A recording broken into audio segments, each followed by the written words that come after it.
സാധാരണ ഖുർആന്റെ ഒരു പ്രയോഗമാണ്, നിങ്ങളൊന്ന് ഇരിക്കൂ, വിശ്വസിച്ചവരോട് വീണ്ടും വിശ്വസിക്കുക എന്ന് പറയും. എന്ന പോലെ നിങ്ങളെല്ലാവരും ഇവിടെ ഇരുന്നവരാണ്, നിങ്ങളിവിടെ ഇരിക്കണം എന്നൊരിക്കൽ കൂടെ ഞാൻ പറയുന്നു. എന്താണ് അതുകൊണ്ട് ഉദ്ദേശിക്കപ്പെടുന്നതെന്ന് ചോദിച്ചാൽ നിങ്ങൾക്കറിയാം, പിടിച്ചു നിർത്താൻ പറ്റാത്തത് മനസ്സു മാത്രമാണ്. ഒരു പക്ഷേ നമ്മുടെ വണ്ടി ഓടിക്കുന്ന ഡ്രൈവറോട് ഇന്ന സ്ഥലത്ത് എത്തിക്കണം എന്ന് പറഞ്ഞാൽ അയാൾ അവിടെ എത്തിച്ചിരിക്കും. പക്ഷെ നമ്മുടെ മനസ്സ് നാം ഉദ്ദേശിക്കുന്നിടത്ത് കേന്ദ്രീകരിച്ച് നിർത്തുക എന്നത് വളരെ ശ്രമകരമായ ഒരു സംഗതിയാണ്. പ്രത്യേകിച്ച് നമ്മുടെ കാഴ്ചപ്പാടുകൾ കൂടെ അതുമായി ബന്ധപ്പെട്ടുകൊണ്ടിരിക്കുന്നു. അതുകൊണ്ട് തന്നെ ഇത്രയും ഒരു സാഹചര്യത്തിന് വേണ്ടി മറ്റെല്ലാ കാര്യങ്ങളും നീക്കിവെച്ച് ഇവിടെ വന്ന ആളുകൾ 100% മനസ്സുകൊണ്ടും ശരീരം കൊണ്ടും ഇവിടെ ഇരിക്കണമെന്ന് പറഞ്ഞത് യഥാർത്ഥത്തിൽ നമ്മൾ വളരെ മനസ്സ് കൊടുത്ത് കേൾക്കേണ്ട ചില കാര്യങ്ങളായതുകൊണ്ടാണ്. അൽക്കസംഅ വഹുവ ഷഹീദാണ്, നമ്മുടെ സാന്നിധ്യത്തോടുകൂടെ നാം കേൾക്കുക എന്നാണ്. അങ്ങനെയാണ് ഖുർആന്റെ പ്രയോഗം, സാന്നിധ്യത്തോടുകൂടെ കേൾക്കുക. അപ്പൊ ആ നിലക്ക് ഒരു മനസ്സ് നിങ്ങൾ ഈ സംസാരത്തിനും വിഷയത്തിനും നൽകണമെന്ന് അഭ്യർത്ഥിച്ചുകൊണ്ടാണ് ഞാൻ എന്റെ സംസാരത്തിലേക്ക് പ്രവേശിക്കുന്നത്. ഏറ്റവും പ്രയാസകരമായ ദിവസം ഏതാണ് സഹോദരങ്ങളെ? ഏറ്റവും ജോലിഭാരമുള്ള ദിവസമാണ്. ഏറ്റവും ജോലിഭാരമുള്ള ദിവസം, ഒരു റെസ്റ്റുമില്ലാതെ സുബഹ് കഴിഞ്ഞ് രാത്രി ഉറങ്ങുന്നത് വരെ തിയേറ്ററിലും അല്ലാത്തിടങ്ങളിലും വിശ്രമമില്ലാതെ ജോലി ചെയ്തവനാണോ ഏറ്റവും പ്രയാസമുള്ള ദിവസം? അല്ലെന്നാണ് ഞാൻ പറയുന്നത്. ഒരു പക്ഷേ നന്നായി ജോലി ചെയ്യുന്ന ആൾ ഒന്നും ചെയ്യാതെ ഒരു പകൽ വെറുതെ ഇരുന്നാൽ അതാണ് ഏറ്റവും പ്രയാസമുള്ള ദിവസം. ഒരു പക്ഷേ നിങ്ങൾക്ക് ഉൾക്കൊള്ളാൻ പറ്റുമെന്ന് ഞാൻ വിചാരിക്കുന്നു. അതായത് നന്നായി അധ്വാനിക്കുവാനും എന്തെങ്കിലും ക്രിയാത്മകമായി ചെയ്യാനും പറ്റുന്ന ഒരാള് കുറെ ദിവസമായില്ലേ കഷ്ടപ്പെടുന്നു, ഇന്നൊരു വിശ്രമമാവട്ടെ എന്ന് വിചാരിച്ചു വെറുതെ അങ്ങ് ഇരുന്നാൽ ആ ദിവസത്തെ പോലെ സമയം പോകാനും തള്ളി നീക്കാനും പ്രയാസമുള്ള മറ്റൊരു ദിവസമില്ല എന്നാണ് പറയുന്നത്. സഹോദരങ്ങൾ, ഇത് നമ്മുടെ മനസ്സിന്റെ ഒരവസ്ഥയാണ്. നമ്മളെ സംബന്ധിച്ചിടത്തോളം എന്തെങ്കിലും ചെയ്തിരിക്കണമെന്നാണ്. ഒരു കഠിനാധ്വാനം ചെയ്യാനുള്ള ശരീരപ്രകൃതിയും മനസ്സും അള്ളാഹു നമുക്ക് തന്നിട്ടുണ്ടെന്ന് ഖുർആൻ പറയുന്നു. യാ അയ്യുഹൽ ഇൻസാൻ ഇന്നക കാദിഹുൻ ഇലാ റബ്ബിക കദ്ഹം ഫമുലാഖീഹി. ഏ മനുഷ്യ, നീ അത്യധ്വാനം ചെയ്ത് നിന്റെ രക്ഷിതാവിലേക്ക് പോവുകയാണ്. ഒരുപക്ഷേ ഗർഭപാത്രത്തിൽ ഒരു കുട്ടി പുറത്ത് കടക്കാൻ പോലും ഒരു നല്ല അധ്വാനം ആ കുട്ടി ചിലപ്പോൾ ഉപയോഗിക്കുന്നുണ്ടായിരിക്കാം. ഒരു കുഞ്ഞിന്റെ, ഒരു മനുഷ്യന്റെ ജനന സമയത്ത് നല്ലൊരു വേദന ആ മാതാവ് സഹിക്കുന്നുണ്ട്. അധ്വാനം മനുഷ്യന്റെ ജീവിതത്തിന്റെ ഭാഗമാണ്. നമ്മുടെ പേശികളും നമ്മുടെ മസ്തിഷ്കവും എല്ലാം നമ്മൾ ഇന്നും ചെയ്യുന്നതിന്റെ എത്രയോ ഇരട്ടി അധ്വാനം ചെയ്യാൻ പര്യാപ്തമായ നിലക്കാണ് അള്ളാഹു നമ്മളെ സൃഷ്ടിച്ചിട്ടുള്ളത്. സഹോദരങ്ങളെ, ഞാൻ ഇത് പറഞ്ഞത് സത്യത്തിൽ എന്തെങ്കിലും ചെയ്തേ പറ്റൂ എന്ന ഒരു അടങ്ങാത്ത ആഗ്രഹം നമ്മുടെ മനസ്സിലുണ്ട്. അത് ചെയ്താലേ നമുക്ക് സംതൃപ്തി കിട്ടൂ. ഞാൻ ഉദ്ദേശിക്കുന്നത് നമ്മുടെ ഭൗതികമായ മേഖലയല്ല. ഒരു പക്ഷേ ക്ഷീണിച്ചൊരു ദിവസം വിശ്രമിച്ചാൽ അത്ര വലിയ പ്രയാസം നമുക്ക് നേരിട്ടില്ലെന്ന് വരാം. എന്നാൽ ഞാൻ പറയുന്നു, നമ്മളറിയാതെ നമ്മുടെ മനസ്സ് സമ്മതിക്കുന്ന അങ്ങേയറ്റത്തെ കടപ്പാടുകൾ നമുക്ക് നമ്മളെ സൃഷ്ടിച്ച് പരിപാലിക്കുന്ന അള്ളാഹുവിനോടുണ്ട്. അതിശക്തമായ കടപ്പാടുകളാണ്. ഞാൻ ഈ ഇരിക്കുന്ന സദസ്സിന് ഞാൻ ഉദാഹരണങ്ങൾ പറയുന്നത് അധികപ്പറ്റാവുമെന്നാണ് ഞാൻ വിചാരിക്കുന്നത്. എന്റെ ഫോണിൽ ഞാനൊരു മെസ്സേജ് കണ്ടു, നമ്മുടെ സുഹൃത്തിന്റെ കുട്ടി ICUവിലാണോ, ഒന്ന് പ്രാർത്ഥിക്കണം. ഇപ്പോൾ വൈകുന്നേരം എൻ്റെ ഒരു പരിപാടി കഴിഞ്ഞ് വീട്ടിൽ 1.5 മണിക്കൂർ വിശ്രമിക്കാൻ കയറിയ സമയത്ത് അപ്പൊ ഞാൻ ഉടനെ അവനെ വിളിച്ചു. എന്താണ് നോക്ക്, നിങ്ങൾ ഒരു ദിവസത്തെ ദൈർഘ്യം, രാവിലെ ഒരു തലവേദന കണ്ടു, ഡോക്ടറെ കാണിച്ചു, പീഡിയാട്രിഷ്യനെ കാണിച്ചു, ഉടനെ ന്യൂറോ സർജനെ റെഫർ ചെയ്തു, CT സ്കാൻ എടുത്തു, കുട്ടിക്ക് ട്യൂമറാണ്. അപ്പോൾ പറയുന്നു, ഇന്നലെ ഏറ്റവും നന്നായി തുള്ളിച്ചാടി നടന്ന കുട്ടി ഇന്ന് പെരിന്തൽമണ്ണയിലെ ഹോസ്പിറ്റലിലെ ICUവിലാണ്. ഞാനിത് പറയുന്നത് നിങ്ങളെ പേടിപ്പിക്കാനോ ഒന്നുമില്ല, കാരണം നിങ്ങൾ ഇതിനേക്കാളും സംഭവങ്ങൾ കേട്ടവരാണ്. ഞാനിത് പറയുന്നത് സഹോദരങ്ങളെ, ഏതു നിമിഷവും നമ്മുടെ ജീവിതത്തിൽ ഇടപെടാൻ പറ്റിയ ഒരുത്തന്റെ കീഴിലാണ് ഞാനും നിങ്ങളും. നമ്മൾ ആരാവട്ടെ, നമുക്കെന്ത് കഴിയട്ടെ സഹോദരങ്ങളെ, ദുർബലതയുടെയും നിസ്സഹായതയുടെയും ചില സന്ദർഭങ്ങൾ അംഗീകരിക്കാത്ത ഒരു മനുഷ്യനുണ്ടാവില്ല. ഏതെങ്കിലും ഒരു ജീവിത സാഹചര്യത്തിൽ അനേകക്കണക്കിന് നിസ്സഹായതകളെ അപാരമായ ദൈവിക സഹായം കൊണ്ട് കടന്നു പോവുകയാണ് നമ്മൾ. ഒരു പ്രഭാതമാകാൻ സഹോദരങ്ങളെ അങ്ങേയറ്റത്തെ കാവലുകൾ പരമകാരുണ്യകൻ തന്നതുകൊണ്ടാണ് ഒരു നേരം പുലർന്നത്.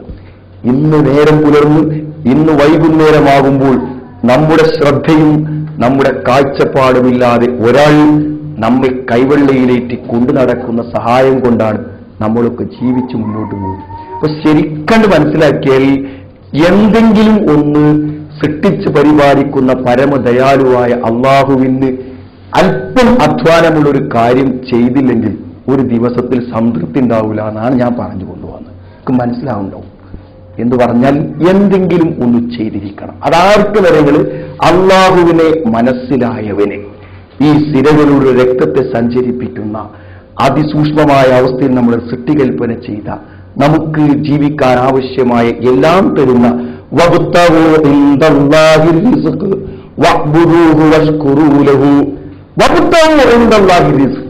ജീവിക്കാനുള്ള മാർഗം അള്ളാഹുവോട് ചോദിച്ചോളൂ. പക്ഷേ അവനെ നിങ്ങൾ ആരാധിക്കണം, നന്ദി വേണം. സഹോദരങ്ങളെ, നന്ദി ഏറ്റവും വലിയ ഒരു മനുഷ്യ ഗുണമാണ്. നന്ദി രേഖപ്പെടുത്തുമ്പോൾ ഒരു നിർവൃതി. എനിക്കൊരാൾ നന്ദി പറഞ്ഞാൽ എനിക്കതിനൊരു സന്തോഷമുണ്ട്, മനസ്സിലായില്ലേ? ഒരാൾക്ക് നന്ദി പറയുമ്പോൾ ആ പറയുന്നവനൊരു സന്തോഷമുണ്ട്. ഞാൻ പറഞ്ഞ ഈ നിർവൃതിയാണ് ആരാധനയിലെ, പ്രത്യേകിച്ചും നമസ്കാരത്തിലെ ഏറ്റവും വലിയ സന്തോഷം. ഞാൻ പറഞ്ഞ വളരെ കൃത്യതയോടുകൂടെ 5 വക്ത് നമസ്കാരം കാര്യപ്രസക്തിയോടുകൂടെ നിർവഹിക്കുന്ന ഒരാൾ അനുഭവിക്കുന്ന അനുഭൂതി വിശദീകരിക്കാൻ പറ്റാത്തതാണ്. ഞാൻ ഇന്ന് ചെയ്തിട്ടുണ്ട്, എനിക്ക് കലവറമില്ലാത്ത അനുഗ്രഹങ്ങൾ തന്നവന് വേണ്ടി ഞാൻ ചെയ്തിട്ടുണ്ട് എന്നാണ്. നിസ്കാരത്തെ കുറിച്ച് എന്താ പറഞ്ഞു തരങ്ങൾ? എന്നെ ഓർക്കാൻ നമസ്കരിക്കുകയാണ്. എന്നതിന്റെ അർത്ഥം ഒരു ദിവസത്തിൽ നാം എത്രയോ തവണ ഓർമ്മിക്കേണ്ടവരാണല്ലോ, അത് ഓർമ്മിക്കാനുള്ള ഏക പരിഹാരം യഥാർത്ഥത്തിൽ നമസ്കാരമാണ്. അതുകൊണ്ട് എന്തെങ്കിലും ഒന്ന് നമ്മളെ സൃഷ്ടിച്ച് പരിപാലിക്കുന്ന രക്ഷിതാവിന് വേണ്ടി ചെയ്യാനുള്ള ഒരവസരമാണ് നമസ്കാരം. അങ്ങനെ ഒരു 5 മിനിറ്റ് കൊണ്ട് നിർവഹിക്കാൻ പറ്റുമെങ്കിലും സഹോദരങ്ങളെ, അത് ഗൗരവപരമായി കാണുന്നവർക്ക് അതിൻ്റെതായ അവസ്ഥ നോക്ക്. നിങ്ങൾ ഏതൊരാളുടെയും ഒരു ദിവസത്തെക്കുറിച്ച് ചിന്തിച്ചു നോക്കൂ. നിങ്ങൾ ഒരു അശ്രദ്ധമായ തുടക്കമാണ്. എത്ര തിരക്കുള്ള ആളാണെങ്കിലും നിസ്കരിക്കുന്ന ആളെ ജീവിതം അങ്ങനെയല്ലല്ലോ. എനിക്ക് രാവിലെ എഴുന്നേൽക്കണം, വേറെ എന്തും വൈകാം, നിസ്കാരം വൈകാൻ പറ്റും. സമയം തെറ്റിയതിന് സമയം കഴിഞ്ഞു. അപ്പോൾ രാത്രി ഉറങ്ങുമ്പോൾ രാവിലത്തെ പുതിയൊരു ദിവസം തുടങ്ങണമെന്ന കണിശമായൊരു ബോധം നമുക്ക് നൽകിക്കൊണ്ടാണ് രാത്രി നാം ഉറങ്ങുന്നത്. ഞാൻ പറഞ്ഞത്, ആ സുബഹി ശരിക്കും നിസ്കരിച്ചാൽ എന്തോ കാര്യമായ എന്തോ ഒന്ന് ചെയ്ത സന്തോഷം ലഭിക്കുന്ന. നിങ്ങൾ ആരെങ്കിലും ഇന്ന് രാവിലെ ചെറിയൊരു തണുപ്പും മഴയൊക്കെ ഇങ്ങനെ ഉണ്ട്, രാവിലെ ശരിക്കും ഒരു 5 മണിക്ക് എഴുന്നേറ്റ് ഒരു 5:20 5:25 നമസ്കാരം പള്ളിയിൽ ഇങ്ങനെ പോയി അതിനുവേണ്ടി വണ്ടിയെടുത്ത് ഇല്ലെങ്കിൽ നടന്ന് ടോർച്ചെടുത്ത് വീട്ടിൽ നിന്ന് ഉറങ്ങുന്ന രാത്രി നൈറ്റ് ഡ്രസ്സ് മാറ്റി മുറ്റത്തേക്ക് ഇറങ്ങി കാറിന്റെ ചാവി എടുത്ത് പുറത്തിറങ്ങി ആ പള്ളിയിൽ പോയി ഒന്നുവെടുത്ത് ആ സൊഫിൽ നിന്ന് ഒരു 5 മിനിറ്റ് നമസ്കാരം കഴിഞ്ഞ് പുറത്തേക്ക് എറിയുമ്പോൾ ഒരു നിർവൃതിന്റെ മനസ്സിൽ അത് മറ്റൊരാൾക്ക് വാക്കുകളെ കൊണ്ട് പറഞ്ഞു കൊടുക്കാൻ പറ്റില്ല. നമുക്ക് അനുഭവിക്കാൻ പറ്റുന്ന ഒരു സന്തോഷമുണ്ട്. അതെന്താ? ഞാൻ ഇന്ന് എന്റെ സൃഷ്ടാവിന് വേണ്ടി മറ്റൊരു താല്പര്യവുമില്ലാതെ ഒരു അധ്വാനം ചെയ്തുകൊണ്ടാണെന്ന് തുടങ്ങുന്നത് എന്നുള്ള നിർവൃതിയാണ്. സഹോദരങ്ങൾ, അത് അടുത്ത വക്ത് നമസ്കാരം ദുഹറും അസറും ഇശാവും മഗ്‌രിബും ഒക്കെ ഇതേപോലെ നിസ്കരിച്ച ഒരാളുടെ ആത്മസംതൃപ്തി പറയാൻ പറ്റാത്തതാണ്. ഞങ്ങൾ മറിച്ചൊരു വശം നിങ്ങൾ ആലോചിച്ച് നോക്കിങ്ങൾ, ഇത് നിസ്കരിക്കാത്ത ഒരാളുടെ അവസ്ഥ എന്ന് പറഞ്ഞത് എന്താ സഹോദരങ്ങളുടെ ജീവിതത്തിന്റെ അർത്ഥം? എന്താണ് ഒരു ദിവസം ചെയ്യാനുള്ളത്? എന്താണ് ജീവിതത്തിന്റെ ലക്ഷ്യം? എന്താണ് ഒരു ദിവസം കൊണ്ട് നേടാനുള്ളത്? അയാൾക്ക് ഒരു നിശ്ചയവുമില്ല എന്നുള്ളതാണ്. ഇപ്പൊ ഞാൻ പറഞ്ഞത്, ശരിക്കും ഞാൻ എന്റെ സൃഷ്ടാവിന് വേണ്ടി എന്തെങ്കിലും ചെയ്യുന്നു എന്ന ഒരാത്മസന്തോഷം നമുക്ക് ലഭിക്കാൻ നമസ്കാരം നമ്മളെ സഹായിക്കുന്നു എന്നാണ്. അത് അങ്ങനത്തെ ഒരു അനുഭവം നമുക്ക് നൽകുന്നുണ്ട് സഹോദരങ്ങളെ. അതുപോലെ തന്നെ ഈ നമസ്കാരത്തെക്കുറിച്ച് നമ്മൾ മനസ്സിലാക്കുമ്പോൾ നമുക്കുള്ള ഏറ്റവും വലിയ അതിനുകൊണ്ടുള്ള പ്രയോജനങ്ങളെ കുറിച്ച് നമ്മൾ പറയുമ്പോൾ നമുക്ക് ലഭിക്കുന്ന മറ്റൊന്നെന്താ അറിയോ? ഒരു അലസമായ ജീവിതത്തിൽ നിന്നും വളരെ ചിട്ടയും വ്യവസ്ഥയും നിറഞ്ഞൊരു ജീവിതത്തിലേക്ക് മാറാൻ നമസ്കാരം നമ്മളെ സഹായിക്കും. ഞാൻ നേരത്തെ പറഞ്ഞല്ലോ, ഓരോ ദിവസത്തെയും സമയക്രമങ്ങളായി വീതിച്ചിരിക്കുകയാണ്. നമ്മുടെ വ്യവഹാരങ്ങൾക്കോ ജോലികൾക്കോ ഒരു തടസ്സവും പറ്റാത്ത വിഭജനമാണ് നമസ്കാരത്തിന്റെ വിഭജനം. അത് വളരെ കൃത്യതയോടെ കൂടെ ചെയ്യുമ്പോൾ നമ്മുടെ ജോലി തിരക്കിനിടയിൽ എനിക്കിനി നിസ്കരിക്കണമല്ലോ എന്നൊരു ലക്ഷ്യത്തിലേക്കാണ് നമ്മുടെ പ്രവർത്തനങ്ങൾ ചെന്നെത്തുന്നത്. അതൊരു എനിക്ക് ളുഹർ നിസ്കരിക്കണം. നമുക്ക് എന്ത് തിരക്കുണ്ടെങ്കിലും നമ്മുടെ മുമ്പിൽ ലക്ഷ്യമുണ്ട്. വാഹനം ഓടിച്ചിങ്ങനെ പോകുമ്പോൾ അടുത്ത പള്ളി ഏത്, അടുത്ത നമസ്കാരം ഏത്, അടുത്ത സമയം ഏത്. ജീവിതത്തിൽ ഒരു ചിട്ടയും വ്യവസ്ഥയും കൈവരികയാണ് സഹോദരങ്ങളെ. ഭക്ഷണം സമയത്ത് കഴിച്ചുകൊള്ളണമെന്നില്ല, ജോലി സമയത്ത് അവസാനിപ്പിച്ചുകൊള്ളണമെന്നില്ല, പക്ഷെ നമസ്കാരം സമയത്ത് നിർവഹിച്ചുകൊള്ളണം. കാരണം നമസ്കാരത്തിന്റെ ഏറ്റവും വലിയ പ്രത്യേകത സമയമാണെന്നാണ്. യുദ്ധസമയം നമസ്കാരത്തെ പഠിപ്പിക്കുന്നതിന്റെ 4-ാം അധ്യായത്തിലെ 103-ാമത്തെ വചനത്തിൽ അത് കഴിഞ്ഞിട്ട് പറയുകയാണെന്ത്, ഈ യുദ്ധമൊക്കെ കഴിഞ്ഞ് നിങ്ങൾക്ക് സമാധാനം വന്നു കഴിഞ്ഞാൽ നിങ്ങൾ നമസ്കരിക്കണം. ഇന്ന സ്വലാത്ത കാലത്ത് അലൽ മുഅ്മിനീന കിതാബം മൗഖൂത. നമസ്കാരം സമയം നിർണയിക്കപ്പെട്ട ഒരു പ്രവർത്തനമാകുന്നു എന്ന് അള്ളാഹു നമുക്ക് പറഞ്ഞു തരുന്നു. സഹോദരങ്ങളെ, ശരിക്കും അത് കൃത്യതയോടുകൂടെ നിർവഹിക്കുന്ന ആളുകൾക്ക് ആ ഒരു സന്തോഷവും നിർവൃതിയും ലഭിക്കുന്നു എന്നുള്ളതാണ്. അതേപോലെ തന്നെ നമ്മൾ അതിന്റെ ഗുണങ്ങളെക്കുറിച്ച് ചിന്തിക്കണമെങ്കിൽ ഒട്ടേറെയുണ്ട്. പക്ഷെ ഒരു പ്രധാനപ്പെട്ട ഭാഗമാണ് ഞാൻ കൂടുതൽ പറയാൻ ഉദ്ദേശിക്കുന്നത്. ജീവിതത്തിൽ വ്യത്യസ്തങ്ങളായ പ്രതിസന്ധികൾ അനുഭവിച്ചു കൊണ്ടിരിക്കുന്ന ആളുകളാണ് നമ്മൾ. ഞാൻ പറയുകയാണെങ്കിൽ ഇപ്പൊ നിസ്കാരത്തെക്കുറിച്ച് പറഞ്ഞുകൊണ്ട് എല്ലാം അതാണെന്ന് പറയല്ല, പക്ഷെ ചിന്തിച്ചാൽ നമുക്ക് ഖുർആനും ഹദീസും മനസ്സിലാകും. ജീവിതത്തിൽ ഇന്നനുഭവിക്കുന്ന ഏത് പ്രതിസന്ധികൾക്കും ഒരു പരിഹാരമാണ് നമസ്കാരം എന്ന് പറഞ്ഞാൽ. ഞാൻ ഒരു സുഹൃത്തിനോട്, ഒരു 38-40 വയസ്സിലൊരു സുഹൃത്തിനോട് ഈ വെള്ളിയാഴ്ച ജുമാക്ക് മുമ്പ് 2 മണിക്കൂർ നേരം സംസാരിച്ചു. അയാൾ പിന്നെ ജനിക്കുന്ന സമയത്ത് തന്നെ പിതാവ് മരണപ്പെട്ടു പോയി. ഏതോ ഓർഫനേജിൽ അദ്ദേഹം വളർന്നു. ഒരു ചിട്ടയുമില്ലാത്ത, എല്ലാ അർത്ഥത്തിലും ധാരാളം ആളുകൾ ചൂഷണം ചെയ്ത് വഴിപിഴച്ച് അങ്ങേയറ്റത്തെ മദ്യപാനിയായി റോഡരികിൽ കിടന്ന് കഷ്ടപ്പെട്ട് ഏതോ ഒരു സുഹൃത്ത് അദ്ദേഹത്തെ മെല്ലെ രക്ഷപ്പെടുത്തി 150 ദിവസമായി ഞാൻ മദ്യപിച്ചിട്ടില്ല എന്ന് പറഞ്ഞാണ് അദ്ദേഹം വന്നത്. പക്ഷേ എനിക്ക് പല പ്രതിസന്ധികളുണ്ട്. എന്താണ് പ്രതിസന്ധി? അദ്ദേഹം പറഞ്ഞ ഏറ്റവും വലിയ പ്രതിസന്ധി എന്താണെങ്കിലും ഇതുവരെ മദ്യപിച്ച് നടന്നപ്പോൾ നഷ്ടപ്പെട്ടു പോയ കുടുംബത്തെക്കുറിച്ചല്ല, ഭാര്യയെക്കുറിച്ചല്ല, തന്നെ ശപിച്ച് മാറി താമസിച്ചു പോയ ഉമ്മയെക്കുറിച്ചല്ല. അയാൾ ഏറ്റവും വലിയ പ്രതിസന്ധി എന്താന്ന് വെച്ചാൽ ഇതുവരെ ചെയ്തതൊക്കെ പരിഹരിക്കുമെന്നാണ്. ഞാൻ ഇപ്പൊ നന്നായി, പക്ഷെ ഓരോ ദിവസവും എന്റെ മനസ്സാക്ഷി എന്നോട് ചോദിക്കുന്നത് ഇതുവരെ ചെയ്തതൊക്കെ പരിഹരിക്കുമെന്നാണ്. അതിനൊരു ഉത്തരം തേടിയിട്ടാണ് അയാൾ വന്നിരിക്കുന്നത്. സഹോദരങ്ങൾ, ഞാൻ വിശുദ്ധ ഖുർആൻ 1-2 ആയത്തുകൾ കാണിച്ചു കൊടുത്തു. ഞാൻ പറഞ്ഞ മനുഷ്യന്റെ മനസ്സിന്റെ ഏറ്റവും വലിയ കുറ്റബോധമാണ് എന്ത് അറിയുന്നത്? തന്റെ തെറ്റുകൾ. നമസ്കാരത്തിന് വലിയൊരു പ്രത്യേകത നിങ്ങൾ കേടുണ്ടാവും. ഏതോ ഒരാളുടെ അടുക്കൽ ഒരു സ്ത്രീയുമായി ബന്ധപ്പെട്ട് എന്തോ ചെറിയൊരു സംഭവം ഉണ്ടായപ്പോൾ അദ്ദേഹം അങ്ങേയറ്റത്തെ മനസ്സാക്ഷിക്കുത്തോടെ നബി സ്വല്ലല്ലാഹു അലൈഹി വസല്ലമയുടെ സദസ്സിലേക്ക് വന്നു. നബിന്റെ കൂടെ അദ്ദേഹം നമസ്കരിച്ചു. നിസ്കാരം കഴിഞ്ഞപ്പോൾ പറഞ്ഞു, നബിയെ ഒരു ചെറിയ അബദ്ധം സംഭവിച്ചു. ഇപ്പൊ നബി സ്വല്ലല്ലാഹു അലൈഹി വസല്ലം ചോദിച്ചു, ഞങ്ങളെ കൂടെ നിസ്കരിക്കാനുണ്ടായിരുന്നു? ആ നിസ്കരിക്കാനുണ്ടായിരുന്നു.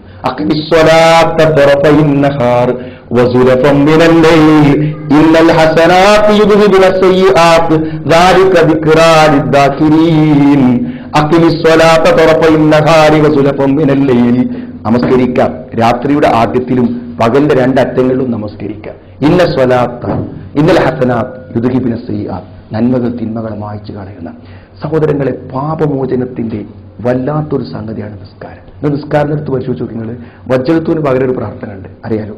അല്ലാഹുമ്മ ബാഇദ് ബൈനി വബൈന ഖത്തായ കമാ ബഅഅത ബൈനൽ മശ്രിഖി വൽ മഗ്രിബ്, എന്നെയും എന്റെ തെറ്റുകളെയും കിഴക്കും പടിഞ്ഞാറും ഉദയസ്ഥാനവും അസ്തമയസ്ഥാനവും തമ്മിൽ എത്ര അന്തരമുണ്ടോ അത്ര അന്തരമുണ്ടാക്കണം. ആ പ്രയോഗം നോക്കി നിങ്ങൾ. നിസ്കരിക്കാരൻ കൈയാണ് കെട്ടിയാൽ ആദ്യം പറയണം, അല്ലാഹുവേ എന്നെയും എന്റെ പാപങ്ങളെയും കിഴക്കും പടിഞ്ഞാറും തമ്മിലുള്ള അന്തരമുണ്ടാക്കി തരണേ എന്നാണ്. അത് അവിടെ മനസ്സിലായോ? ബാക്കി ഓരോന്നെടുത്ത് നോക്ക് നിങ്ങൾ. സുബ്ഹാനക അല്ലാഹുമ്മ റബ്ബനാ വബിഹംദിക അല്ലാഹുമ്മ ഗ്ഫിർലി. സുജൂദും റുകൂഉം അതാ പറയണത്. ഈ ആ 2 സുജൂദിന്റെ ഇടയിൽ റബ്ബി ഗ്ഫിർലി, എനിക്ക് പുറത്തു തരൂ. നമസ്കാരത്തിന്റെ സമാപനം ഒരു വലിയ പാപമോചന പ്രാർത്ഥനയാണ്. ഇതിന്റെ അർത്ഥം ഒന്ന് വായിച്ചു നോക്കണം.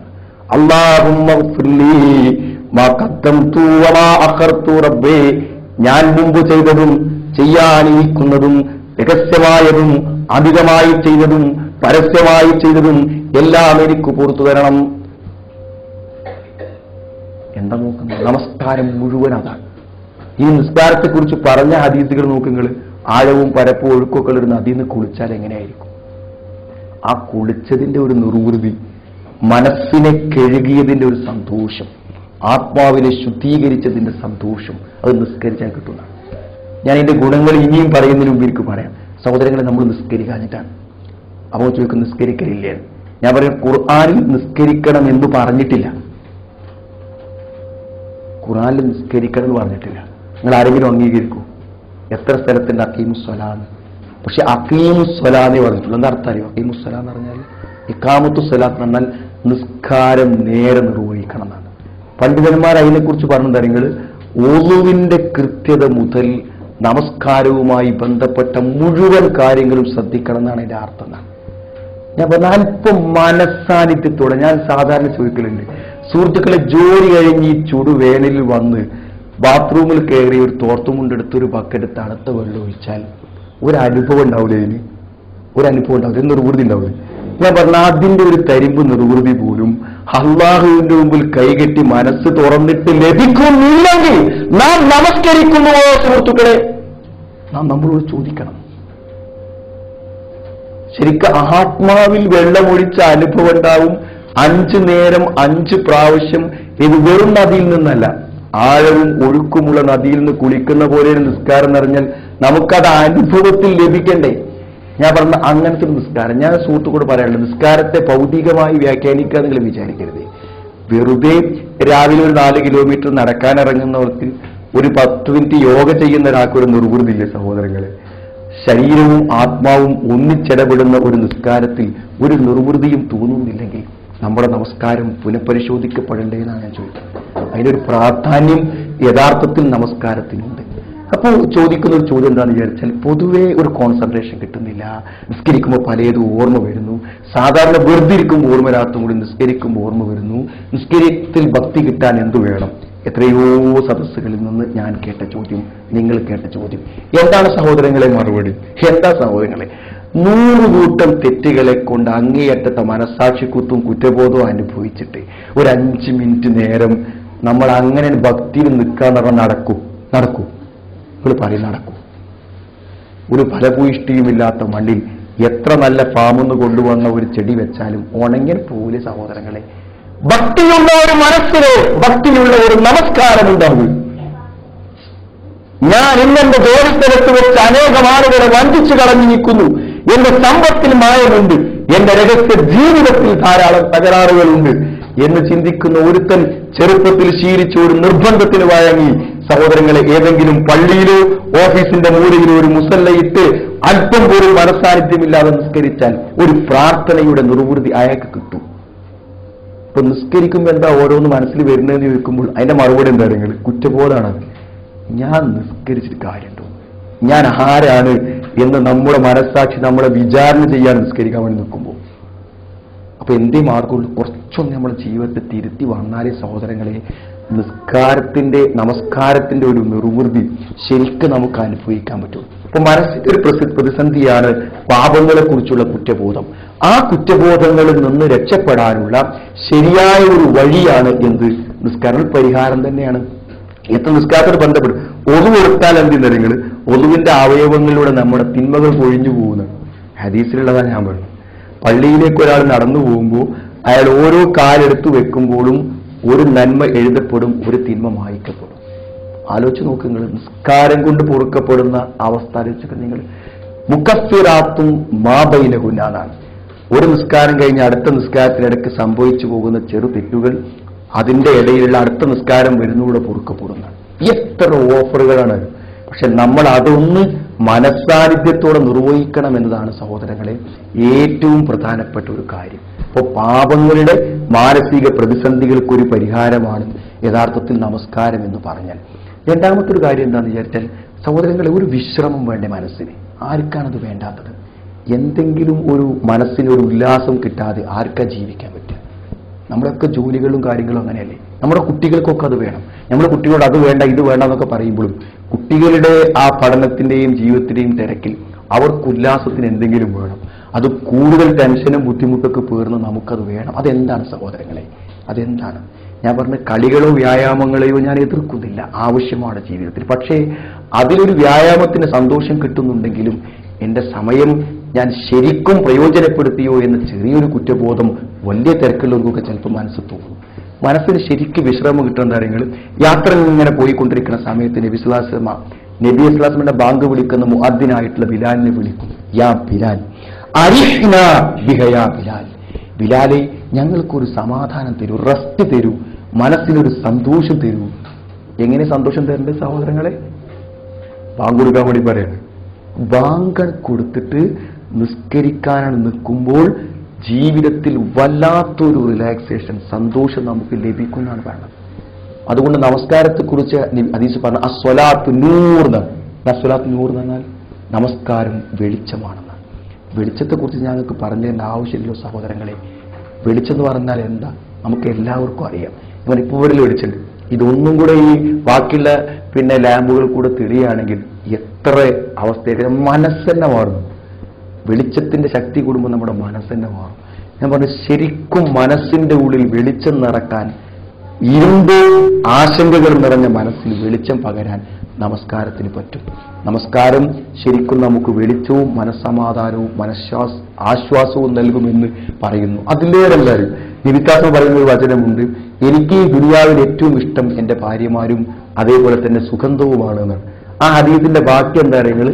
ബാക്കി ഖുർറത്തു ഐനി ഫിസ്വലാന, ഞാൻ ഏറ്റവും അധികം ആത്മനിർവൃതി കൊള്ളുന്നത് നമസ്കാരത്തിലാണ്, ഏറ്റവും അധികം സന്തോഷം ഞാൻ അനുഭവിക്കുന്ന നിസ്കാരത്തിലാണ്. അപ്പൊ ജീവിതത്തിൽ ഏറ്റവും റസൂലുള്ളാഹി സന്തോഷിച്ചത് നമസ്കാരത്തിലാണെന്ന് പറഞ്ഞാൽ, നമസ്കാരം ശരിയായ അർത്ഥത്തിൽ നിർവഹിക്കുന്ന ആളുകൾ അനുഭവിക്കുന്ന സന്തോഷവും ആഹ്ലാദവും എത്രയാണെന്ന് നിങ്ങളൊന്ന് ചിന്തിച്ചു നോക്കൂ. നിങ്ങൾ ശരിക്കും അങ്ങനത്തെ ഒരു അനുഭൂതിയോടുകൂടെ നമസ്കാരം നിർവഹിക്കാവുന്ന ഒരു പശ്ചാത്തലവും ജീവിത സാഹചര്യവും സഹോദരങ്ങളെ നമ്മൾ ഉണ്ടാക്കിയിരിക്കണം. നിങ്ങൾക്കറിയാമല്ലോ, ഇസ്ലാമിൽ ഏറ്റവും നിർബന്ധമായി ഷഹാദത്ത് കലിമ കഴിഞ്ഞാൽ ഏറ്റവും ഒന്നാമത്തായി പറഞ്ഞ യഥാർത്ഥങ്ങൾ നമസ്കാരമാണ്. വളരെ പ്രാധാന്യമാണ്. എത്രമാത്രം എന്ന് വെച്ചാൽ നിങ്ങൾക്കറിയാം, യുദ്ധസമയത്ത് അള്ളാഹുവിന് വേണ്ടി രക്തസാക്ഷിത്വം വഹിക്കാൻ വരുന്നതിനേക്കാളും വലുതാണോ നിസ്കാരം?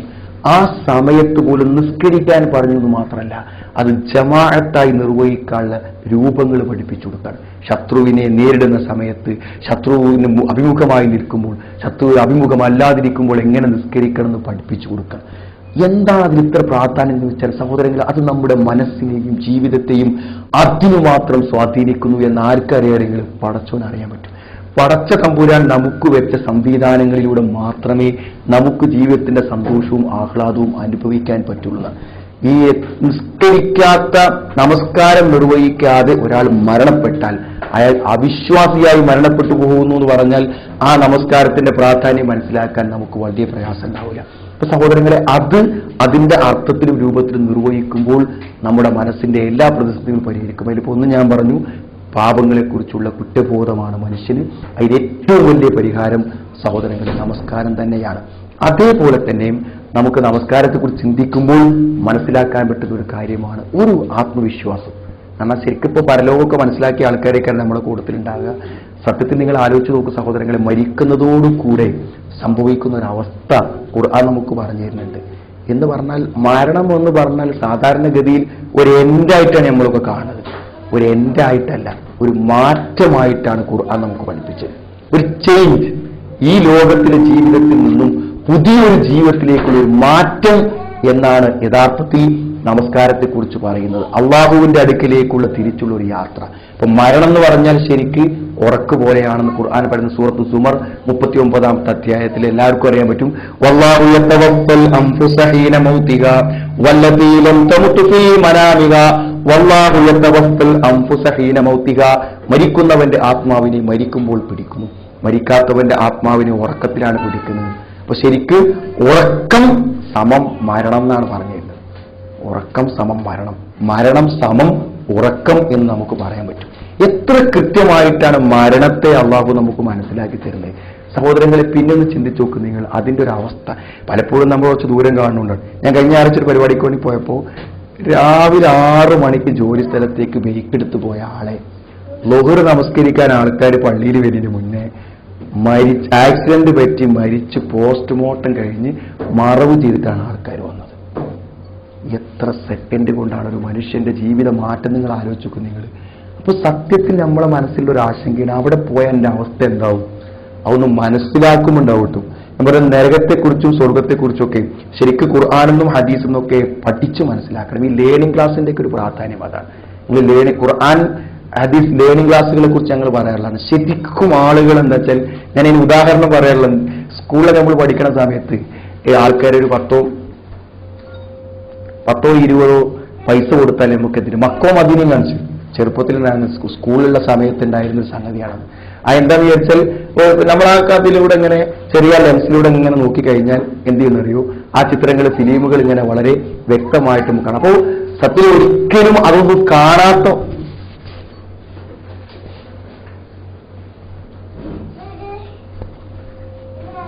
അതിന്റെ തുടക്കത്തിൽ നിങ്ങളോട് ഇരിക്കാൻ പറഞ്ഞ് നിങ്ങൾ ഓർക്കുണ്ടാവുമെന്ന് ഞാൻ വിചാരിക്കാം. ഇപ്പം കോൺസെൻട്രേഷനോട് സംസാരിക്കണമെങ്കിൽ എന്നെ സംബന്ധിച്ചിടത്തോളം കുറച്ചൊരു ഏകാഗ്രമായ സദസ്സിൽ അങ്ങനെ സംസാരിക്കണം. കാരണം എൻ്റെ മനസ്സുമായിട്ട് 100% നീതി പുലർത്തി ഞാൻ സംസാരിക്കണം. അതുകൊണ്ട് എനിക്ക് ഇങ്ങനെ പറയാൻ കഴിയില്ല യാന്ത്രികമായിട്ട്.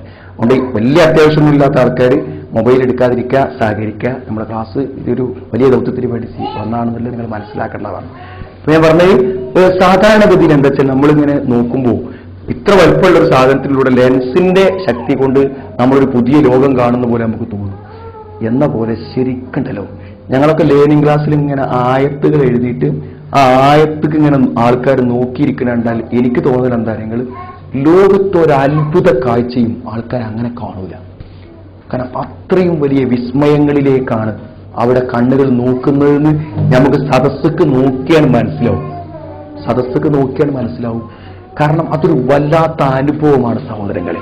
കണ്ണുകൾ നനയുന്നതും കണ്ണുകൾ മുഖത്ത് വികാരമായ വ്യത്യാസങ്ങൾ വരുന്നതും ശരിക്കും ഇങ്ങനെ കാണാൻ പറ്റും. കാരണം എന്താ പറയുക, അതൊരു ലോകമാണ്.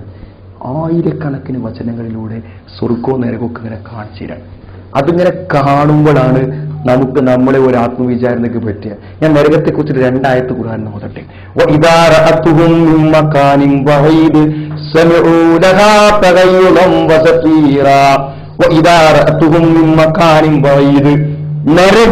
നരകത്തിലേക്ക് വരുന്നവരെ ദൂരന്ന് കാണുന്നതാണ്. ദൂരന്ന് കാണുന്ന സമയത്ത് ആ നരകം ഗർജിച്ചുകൊണ്ടിരിക്കുന്നതാണ്. സമിഉ ലഹാ തഗയ്യുളം വസഫീറൻ.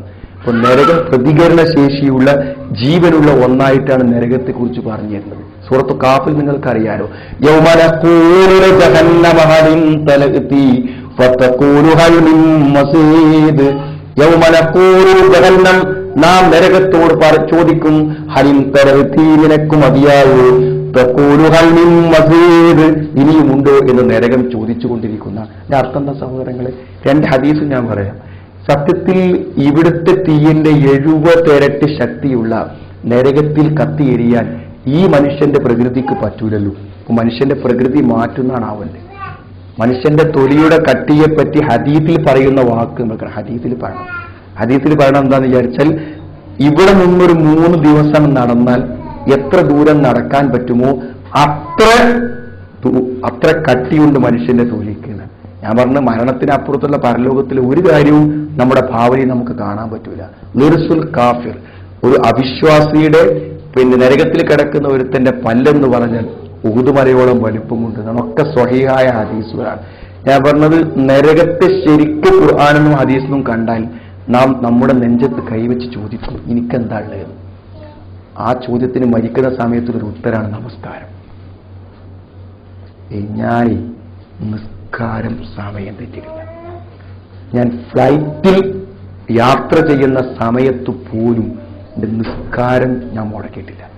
ഞാൻ മരണത്തിന്റെ കട്ടിലിൽ കിടക്കുന്ന സമയത്ത് പോലും എന്റെ നമസ്കാരം എനിക്ക് നഷ്ടപ്പെട്ടിട്ടില്ല എന്ന് പറയാൻ നമസ്കാരമല്ലാതെ വേറെന്താ സഹോദരങ്ങൾ? അതേപോലെ പറയാൻ പറ്റണേ? വേറെന്തെങ്കിലും? ഞാൻ പറഞ്ഞത് വല്ലാത്തൊരു ധൈര്യം നമുക്ക് നൽകുന്നതാണ് യഥാർത്ഥത്തിൽ നമസ്കാരം എന്ന് പറഞ്ഞാൽ. ഒരു ആത്മനിർഭർ, എനിക്കെന്തോ ഒന്ന് കൊണ്ടുപോകാനുണ്ട് എന്നുള്ള വിശ്വാസം. സാധാരണഗതിയിൽ വല്ലാത്ത നിരാശയിൽ മരണക്കിടക്കയിൽ കിടക്കുന്നവരെ സമാശ്വസിപ്പിക്കാൻ വേണ്ടി സംസാരിക്കുമ്പോൾ കാര്യമായി നമ്മൾ പറയാനുള്ള 2 കാര്യം. ഒന്നറിഞ്ഞാൽ ഇത് ധൈര്യമായിട്ട് കടന്നോളി, മരിക്കല്ലേ പേരെ സംഭവിക്കുള്ളൂ. ശിർക്കില്ലേ, അള്ളാഹു നിങ്ങളെ സ്വീകരിക്കും. ഇതുവരെ ആത്മരക്ഷയ്ക്ക് വേണ്ടി അള്ളാഹു അല്ലാത്തോട് വിളിച്ചു പ്രാർത്ഥിച്ചിട്ടില്ലെങ്കിൽ, ഏതെങ്കിലും അള്ളാഹുവിന്റെ പേരല്ലാത്ത വേറൊരു പേരെഴുതിയ നേർച്ചപ്പെട്ടിയിൽ ഒരൊറ്റ രൂപ നിങ്ങളുടേതായി നിക്ഷേപിച്ചിട്ടില്ലെങ്കിൽ, നിങ്ങൾ കയ്യിലോ കാലിലോ ചരടോ നൂലോ മന്ത്രിച്ചതില്ലെങ്കിൽ നിങ്ങൾ ധൈര്യമായിട്ട് നിന്നോളൂ. ശിർക്കിന്റെ ഇത് സംഭവിച്ചിട്ടില്ല. അത് പറയുമ്പോൾ തന്നെ അയാൾക്കൊരു ആത്മവിശ്വാസം പോകും. രണ്ടാമത് ചോദിക്കുക വെച്ചാൽ നിസ്കാരമാണ്. ഇതുവരെ എനിക്കത് ബോധ്യപ്പെട്ട് ഞാനത് ഒഴിവാക്കിയിട്ടില്ല. സഹോദരങ്ങൾ, അള്ളാഹു തന്നെ പറയുന്നുണ്ട്, നമസ്കരിക്കുന്നവരുമായി എനിക്കൊരു ബന്ധമുണ്ട്, അല്ലാത്തവരുമായി എനിക്കൊരു ബന്ധമില്ല എന്നാണ് അള്ളാഹു പറയുന്നത്. അപ്പൊ നിസ്കരിക്കുന്ന ഒരാളാണോ അയാൾക്ക് അള്ളാഹുവിന്റെ അടുക്കൽ ഒരു സ്വീകാര്യത ഉണ്ട് എന്നാണ്. അപ്പൊ ഞാൻ പറഞ്ഞു, കൊണ്ടുപോകാൻ അള്ളാഹുവിലേക്ക് നമ്മളെ വരിഞ്ഞു മുറുക്കി കൊണ്ടുപോകുമ്പോൾ നമുക്ക് കൊണ്ടുപോകാനുള്ള ഏറ്റവും പ്രധാനപ്പെട്ട ഒന്നാണ് നമ്മുടെ നമസ്കാരം എന്ന് പറഞ്ഞാൽ അത് ഒരു സമാശ്വാസത്തോടെ സന്തോഷത്തോടു കൂടെ കയ്യിൽ പിടിച്ചു പോകാൻ നമുക്ക് പറ്റുമെന്നാണ് സഹോദരങ്ങൾ. അതുപോലെ നമസ്കാരത്തിന് മാത്രമല്ല, പ്രാർത്ഥനകൾക്കൊക്കെ ഒരു സവിശേഷത ഉണ്ട്. എന്താ അറിയങ്ങൾ?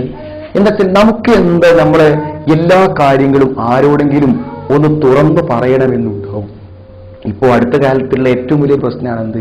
ഈ ആൺകുട്ടികൾ പെൺകുട്ടികൾ കൂടെ ചാടി പോകുക എന്നുള്ള നമ്മുടെ നാട്ടിലെ സ്ഥിരം സമ്പ്രദായമാണ്. അപ്പൊ രക്ഷിതാക്കളൊക്കെ അതിന്റെ അവസാന ഘട്ടത്തിൽ വന്ന് എങ്ങനെയെങ്കിലുമൊക്കെ ഒന്ന് പറഞ്ഞാട്ട് നമ്മളൊരു സംസ്കാരത്തിനനുസരിച്ച് ആ കുട്ടിനെ കല്യാണം കഴിഞ്ഞ് പോകാനൊരു അവസ്ഥ ഉണ്ടാക്കണം സംസാരിക്കണം പറഞ്ഞ് വരാറുണ്ട്. ഇപ്പൊ ഞങ്ങൾ ഈ പെൺകുട്ടികളോടൊക്കെ സംസാരിക്കുമ്പോൾ അവർ പറയുന്നൊരു കാര്യമുണ്ട്.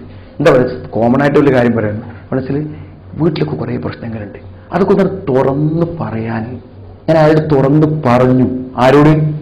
തൻ്റെ ബോയ് ഫ്രണ്ടിനോട് തുറന്നു പറഞ്ഞു.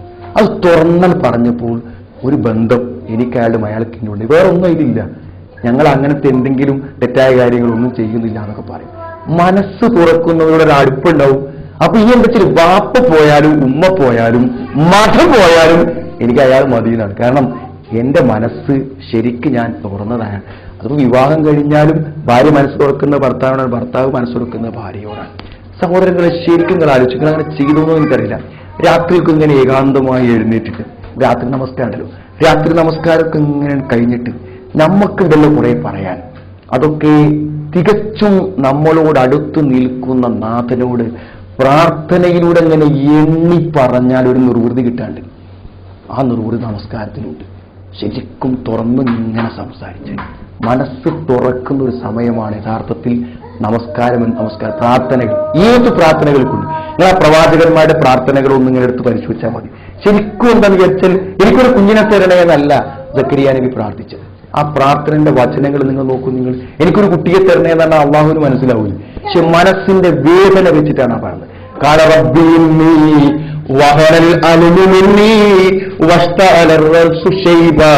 വലം അകും ബിദുആഇക റബ്ബി ശഖിയ്യ ഖാല റബ്ബി ഇന്നി വഹനൽ അൽമു മിന്നി. എന്റെ നാഥ, എന്റെ എല്ലുകൾ ദുർബലമായിരിക്കുന്നു. വസ്തഅലർ റഅസു ശൈബ, എന്റെ തലയിതാ തലരോമങ്ങളിലിതാ തീ കത്തുന്ന പോലെ മുഴുവൻ നരച്ചിരിക്കുന്നു.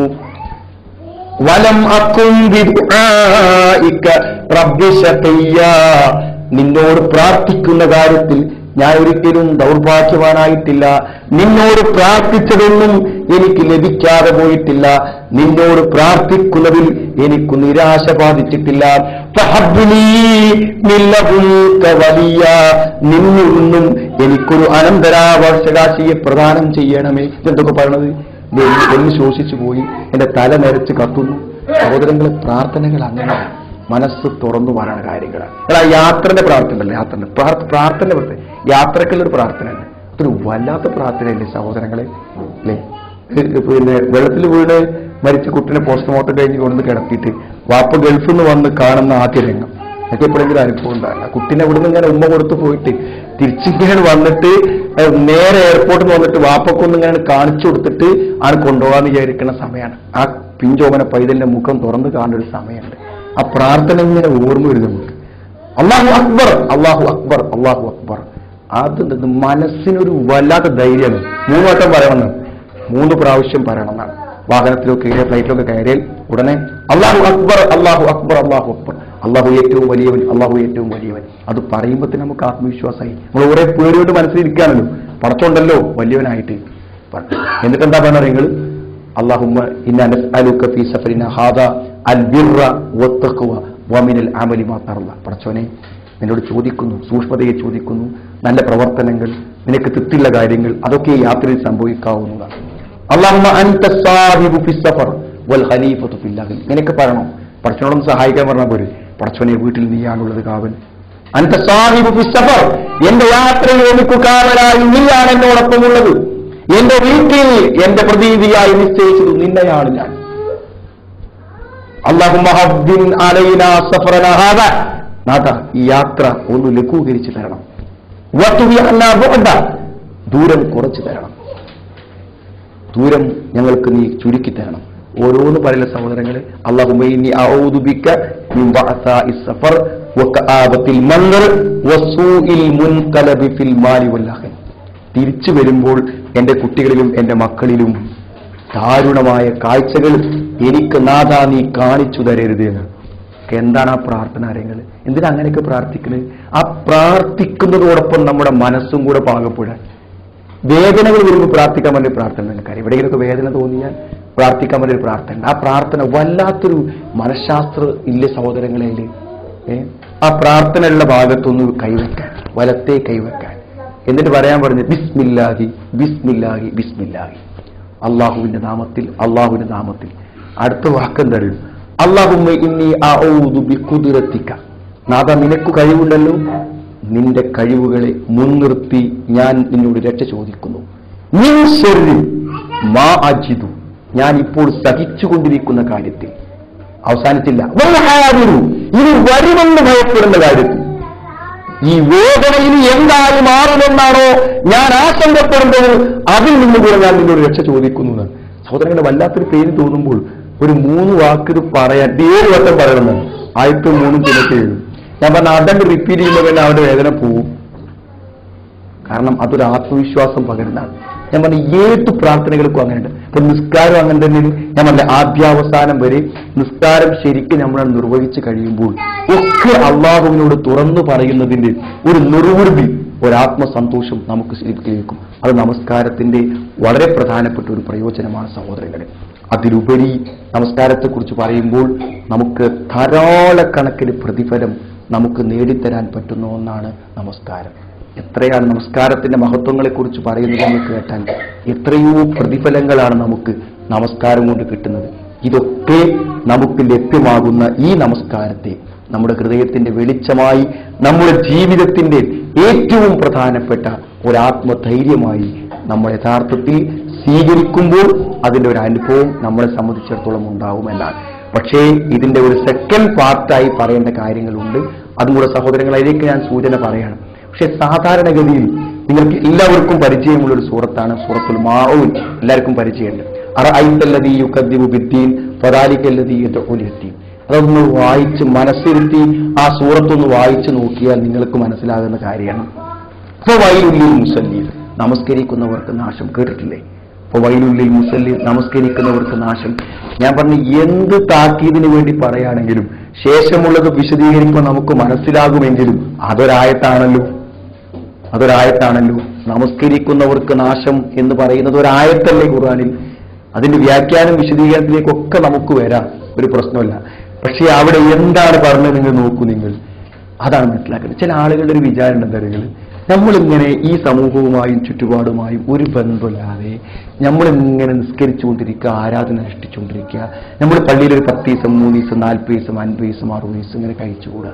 ഇങ്ങനെ നിഷ്ക്രിയത്വം സൃഷ്ടിക്കുവാൻ വേണ്ടി ആരാധനയ്ക്ക് ക്ഷണിക്കുന്ന ആരാധനത്തിന് ഒരു എസ്കേപ്പിസം, രക്ഷപ്പെടാനുള്ള മാർഗം, കുടുംബത്തിൽ നിന്ന് രക്ഷപ്പെടാൻ, ജോലിത്തിരക്കിൽ നിന്ന് രക്ഷപ്പെടാൻ ഉള്ള ഒരു മാർഗമായി നമസ്കാരത്തെയും ആരാധനകളെയും സ്വീകരിക്കുന്നതാണ്. ഇപ്പൊ എന്റെ നിസ്കരിക്കാനല്ലേ, പള്ളിയിലിരിക്കല്ലേ എന്നാണ്. സഹോദരങ്ങളെ, ശരിക്കും ആ സൂറത്തൊന്ന് വായിച്ചു നോക്കുക നിങ്ങൾ. എന്താണ് അതിന്റെ തുടക്കം? അറഅയ്തല്ലദീ യുകദ്ദിബു ബിദ്ദീൻ, മതത്തെ കളവാക്കുന്നവരെ, വ്യാജമാക്കുന്നവരെ നിങ്ങൾ കണ്ടുവോ എന്നാണ്. അറഅയ്തല്ലദീ യുകദ്ദിബു ബിദ്ദീൻ ഫദാലികല്ലദീ യദ്ഉൽ യതീം. എന്താ കാര്യം? അനാഥയെ ആട്ടിയോടിക്കുന്ന ആള്. എന്താ അതിന്റെ കാര്യം സഹോദരങ്ങളെ? ഒരു അവശതയും പ്രയാസവും പ്രതിസന്ധിയും അനുഭവിക്കുന്ന ഒരാളെ ഒന്നും മൈൻഡ് ചെയ്യാനോ അയാളെ പ്രശ്നങ്ങൾ ഒരു മനസ്സിൽ ഒരു ഫീലിങ്ങോ നമുക്ക് ഉണ്ടാക്കുന്നില്ലെങ്കിൽ നമ്മളിൽ എന്ത് വിശ്വാസം? നമ്മളെ പരിവർത്തിപ്പിക്കുന്ന ഒരു വിചാരം പോലും സൃഷ്ടിക്കാൻ കഴിയില്ലെങ്കിൽ എന്താണ് നമ്മുടെ ദീനിന്റെ അടിസ്ഥാനം ചോദിക്കണേ? ഫദാലികല്ലദീ യദ്ഉൽ യതീം വലാ യഹുല്ലു അലാ തുആമിൽ മിസ്കീൻ. പാവപ്പെട്ടവന്റെ ഭക്ഷണത്തിന് വേണ്ടി പ്രേരിപ്പിക്കുന്നില്ല എന്ന് പറഞ്ഞാൽ ഒരു വിശ്വാസിക്ക് തന്റെ വിശ്വാസത്തോടൊപ്പം ഒരു നല്ല മനസ്സും രൂപപ്പെട്ടു വരുന്നുണ്ട്. എന്നിട്ടാണ് പറയുന്നത് ഫവൈലുൽ മുസല്ലീൻ, നമസ്കരിക്കുന്നവർക്ക് നാശം. എന്താണ് സഹോദരങ്ങളെ? കൃത്യമായി അള്ളാഹുവിന്റെ മുമ്പിൽ 5 നേരം പോയി പിന്നെ അള്ളാഹുവിനോട് പ്രാർത്ഥിച്ച് കൃത്യത പാലിച്ച് അതിന് എല്ലാ ആൾക്കാരുടെ മുന്നിലും പിന്നെ 5 നേരം പള്ളിക്ക് പോകണം ഇങ്ങനെ ജനങ്ങൾ കാണുന്നു, നമ്മളത് നിർവഹിച്ച് തിരിച്ചു വരുന്നത് ആളുകൾ കാണുന്നു. അങ്ങനത്തെ ഒരുത്തരിൽ അവന്റെ വിശ്വാസത്തിനും അവന്റെ സമീപനങ്ങൾക്കും എതിരായ കാര്യങ്ങൾ കാണുമ്പോൾ എന്തിനാണ് നിസ്കാരം എന്നൊരു ചോദ്യം. എന്താ നിസ്കരിച്ചിട്ട്? വവൈലുൽ ലിൽ മുസല്ലീൻ അല്ലദീന ഹും അൻ സ്വലാത്തിഹിം സാഹൂൻ. അവർ അവരുടെ നമസ്കാരത്തെക്കുറിച്ച് അശ്രദ്ധരാകുന്നതാണ്. അൻ സ്വലാത്തിഹിം സാഹൂൻ അല്ലദീന ഹും യുറാഊൻ. എന്റെ നിസ്കാരം അവർ ആളുകളെ കാണിക്കാൻ വേണ്ടിയാണ് നമസ്കരിക്കുന്നത്. അതിന്റെ അർത്ഥം എന്താ? ഞാൻ നിസ്കാരക്കാരനാണെന്ന് കാണിക്കാനല്ല. എന്ത്? നമസ്കരിക്കുന്ന ഒരു മനുഷ്യനിലുണ്ടാകുന്ന ഒരു ചൈതന്യവും ജീവിതത്തിലില്ലാതെ എന്തിനയാൾ നമസ്കരിക്കുന്നു? അയാളുടെ ജീവിതത്തെ പരിവർത്തിപ്പിക്കാൻ ആ നമസ്കാരങ്ങൾക്ക് പറ്റില്ലെങ്കിൽ ഒരു നമസ്കാരക്കാരനെന്ന കേവലം ഒരു നാമത്തിൽ സമൂഹത്തിൽ ഒരു അംഗീകാരത്തിന് വേണ്ടിയല്ലേ ആ നമസ്കാരം? അല്ലദീനഹും യുറാഊൻ വയംനഊനൽ മാഊൻ. അതാ സൂറത്തിന്റെ പേര്. എന്താണ്?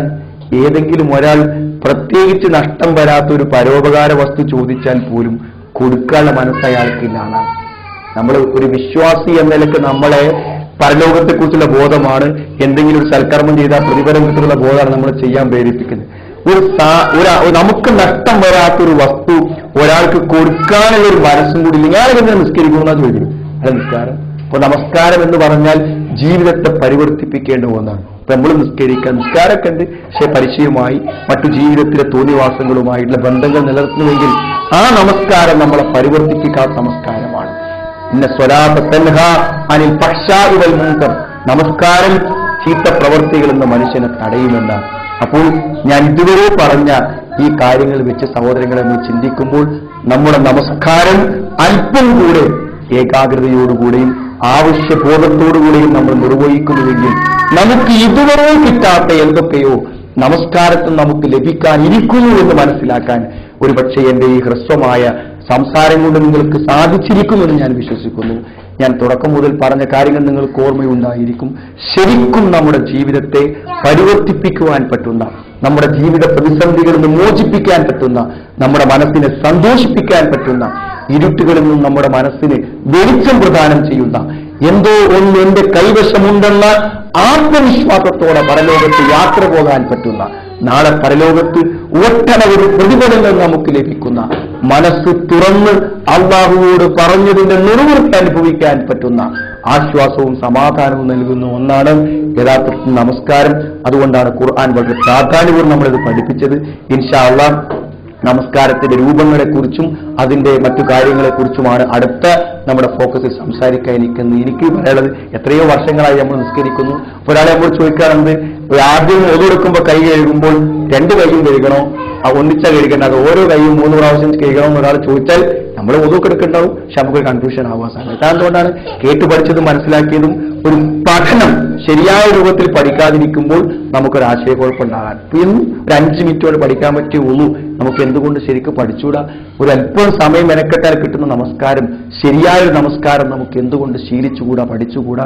അതിൻ്റെ ഒരു അവസരമാണ് നമസ്കാരത്തിന്റെ രൂപത്തെക്കുറിച്ചുള്ള സംസാരം. സഹോദരങ്ങളെ, അതിൽ കൂടെ നിങ്ങളുടെ സാന്നിധ്യം ഉണ്ടാകണമെന്ന് പ്രത്യേകം ഓർമ്മപ്പെടുത്തുകയാണ്. ഞാൻ ഈ വിഷയത്തിന്റെ പ്രധാനപ്പെട്ട ചില വശങ്ങൾ ഞാൻ പരാമർശിച്ചു എന്ന് തന്നെയാണ് ഞാൻ വിശ്വസിക്കുന്നത്. ഞാൻ ദീപിപ്പിക്കുന്നില്ല. നമസ്കാരത്തിന്റെ യഥാർത്ഥമായ ചൈതന്യം ഉൾക്കൊള്ളുവാനും അതിന്റെ എല്ലാ ഗുണഫലങ്ങളും അനുഭവിക്കുവാനും അല്ലാഹു നമ്മെ അനുഗ്രഹിക്കുമാറാവട്ടെ.